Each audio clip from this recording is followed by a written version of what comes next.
யாத்திராகமம் 8ஆம் அதிகாரம். அப்பொழுது கர்த்தர் மோசேயை நோக்கி, நீ பார்வோனிடத்தில் போய், எனக்கு ஆராதனை செய்ய என் ஜனங்களை அனுப்பிவிடு. நீ அவர்களை அனுப்பிவிட மாட்டேன் என்பாயாகில் உன் எல்லை அடங்கலையும் தவளைகளால் வாதிப்பேன். நதி தவளைகளை திரளாய் பிறப்பிக்கும். அவைகள் உன் வீட்டிலும் உன் படுக்கை அறையிலும் உன் மஞ்சத்தின் மேலும் உன் ஊழியக்காரர் வீடுகளிலும் உன் ஜனங்களிடத்திலும் உன் அடுப்புகளிலும் மாப்பி செய்கிற உன் தொட்டிகளிலும் வந்து ஏறும். அந்த தவளைகள் உன்மேலும் உன் ஜனங்கள் மேலும் உன் ஊழியக்காரர் எல்லார் மேலும் வந்து ஏறும் என்று கர்த்தர் சொல்லுகிறார் என்று சொல் என்றார். மேலும் கர்த்தர் மோசேயினிடத்தில், நீ ஆரோனை நோக்கி, நீ உன் கையில் இருக்கிற கோலை நதிகள் மேலும் வாய்க்கால்கள் மேலும் குளங்கள் மேலும் நீட்டி எகிப்து தேசத்தின் மேல் தவளைகளை வரும்படி செய் என்று சொல் என்றார். அப்படியே ஆரோன் தன் கையை எகிப்திலுள்ள தண்ணீர்கள் மேல் நீட்டினான். அப்பொழுது தவளைகள் வந்து எகிப்து தேசத்தை மூடிக்கொண்டது. மந்திரவாதிகளும் தங்கள் மந்திர வித்தையினால் அப்படி செய்து எகிப்து தேசத்தின் மேல் தவளைகளை வரப்பண்ணினார்கள். பார்வோன் மோசேயையும் ஆரோனையும் அழைப்பித்து, அந்த தவளைகள் என்னையும் என் ஜனங்களையும் விட்டு நீங்கும்படி கர்த்தரை நோக்கி வேண்டிக் கொள்ளுங்கள். கர்த்தருக்கு பலியிடும்படி ஜனங்களை போக விடுவேன் என்றான். அப்பொழுது மோசே பார்வோனை நோக்கி, தவளைகள் நதியிலே மாத்திரம் இருக்கத்தக்கதாய் அவைகளை உம்மிடத்திலும் உம்முடைய வீட்டிலும் இல்லாமல் ஒழிந்து போகும்படி செய்ய உமக்காகவும் உம்முடைய ஊழியக்காரருக்காகவும் உம்முடைய ஜனங்களுக்காகவும் நான் விண்ணப்பம் பண்ண வேண்டிய காலத்தை குறிக்கும் மேன்மை உமக்கே இருப்பதாக என்றான். அதற்கு அவன், நாளைக்கு என்றான். அப்பொழுது இவன், எங்கள் தேவனாகிய கர்த்தருக்கு ஒப்பானவர் இல்லை என்பதை நீர் அறியும்படிக்கு உம்முடைய வார்த்தையின்படி ஆக கடவது. தவளைகள் உம்மையும் உம்முடைய வீட்டையும் உம்முடைய ஊழியக்காரரையும் உம்முடைய ஜனங்களையும் விட்டு நீங்கி நதியிலே மாத்திரம் இருக்கும் என்றான்.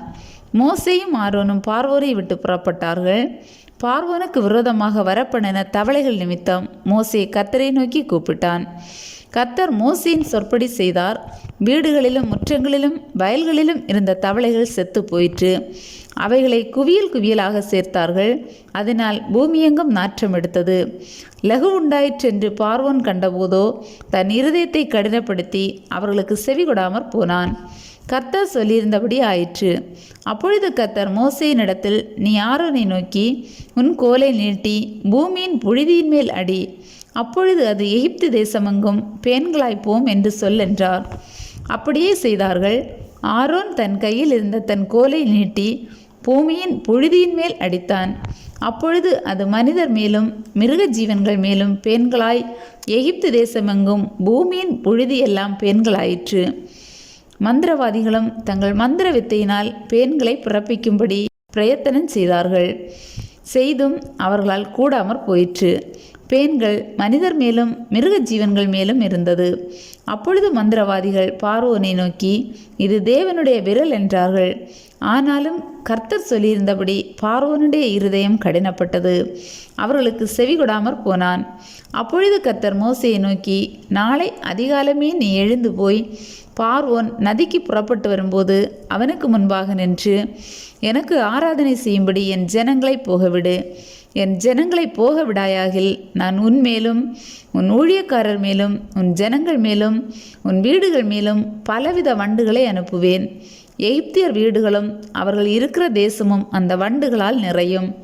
பூமியின் நடுவில் நானே கர்த்தர் என்பதை நீ அறியும்படி என் ஜனங்கள் இருக்கிற கோசேர் நாட்டில் அந்நாளிலே வண்டுகள் வராதபடிக்கு அந்த நாட்டை விசேஷப்படுத்தி என் ஜனங்களுக்கும் உன் ஜனங்களுக்கும் வித்தியாசம் உண்டாகும்படி செய்வேன். இந்த அடையாளம் நாளைக்கு உண்டாகும் என்று கர்த்தர் சொல்லுகிறார் என்று சொல் என்றார். அப்படியே கர்த்தர் செய்தார். மகா திரளான வண்டு ஜாதிகள் பார்வோன் வீட்டிலும் அவன் ஊழியக்காரர் வீடுகளிலும் எகிப்து தேசம் முழுவதிலும் வந்தது. வண்டுகளினாலே தேசம் கெட்டு போயிற்று.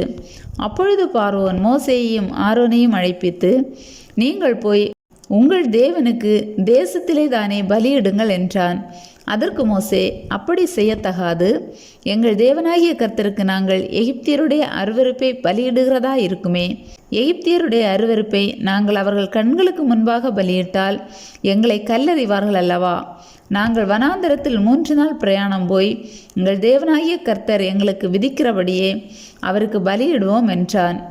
அப்பொழுது பார்வோன், நீங்கள் உங்கள் தேவனாகிய கர்த்தருக்கு வனாந்தரத்தில் பலியிடும்படிக்கு நான் உங்களை போக விடுவேன். ஆனாலும் நீங்கள் அதிக தூரமாய் போக வேண்டாம்.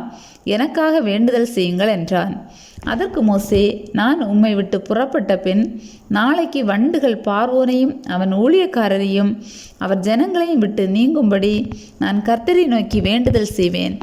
ஆனாலும் கர்த்தருக்கு பலியிடுகிறதற்கு ஜனங்களை போக விடாதபடி பார்வோன் இனி வஞ்சனை செய்யாதிருப்பாராக என்றான். மோசே பார்வோனை விட்டு புறப்பட்டு போய் கர்த்தரை நோக்கி வேண்டுதல் செய்தான்.